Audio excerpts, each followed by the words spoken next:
নমস্কার, আজকে আপনাদের সাথে শেয়ার করব রুই মাছের কুটি কাবাব রেসিপি। আশা করছি রেসিপিটি আপনাদের ভালো লাগবে। চলুন রেসিপিটি দেখে নেওয়া যাক। এর জন্য এখানে রুই মাছ ছোট ছোট টুকরো করে কেটে একদম পরিষ্কার করে নিয়েছি।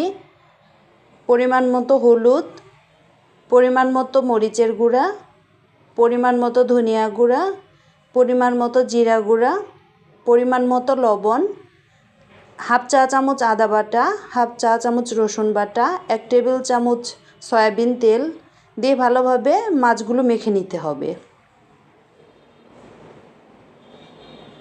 মাছগুলো ভালোভাবে একদম মেখে নিয়ে 10 মিনিটের মতো এইটা রেস্টে রেখে দিতে হবে। এতে করে কিন্তু মশলাগুলো ভালোভাবে ঢুকে যাবে।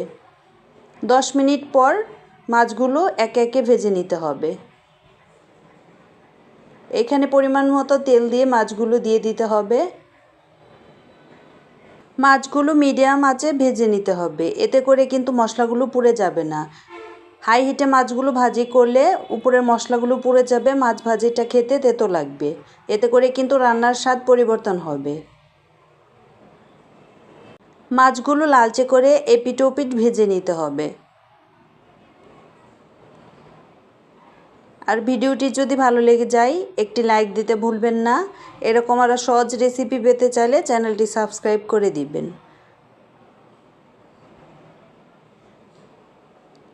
আমি মাছগুলো একদম লালচে করে ভেজে নিয়েছি।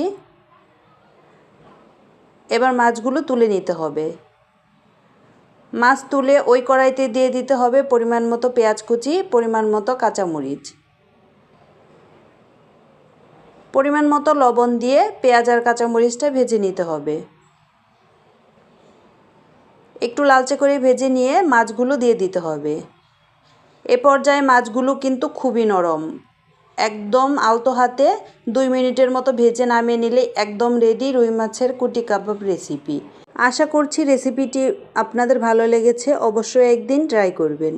চলুন তাহলে আজকের মতো এখানেই বিদায় নিচ্ছি। আবারও দেখা হবে নতুন কোনো রেসিপিতে।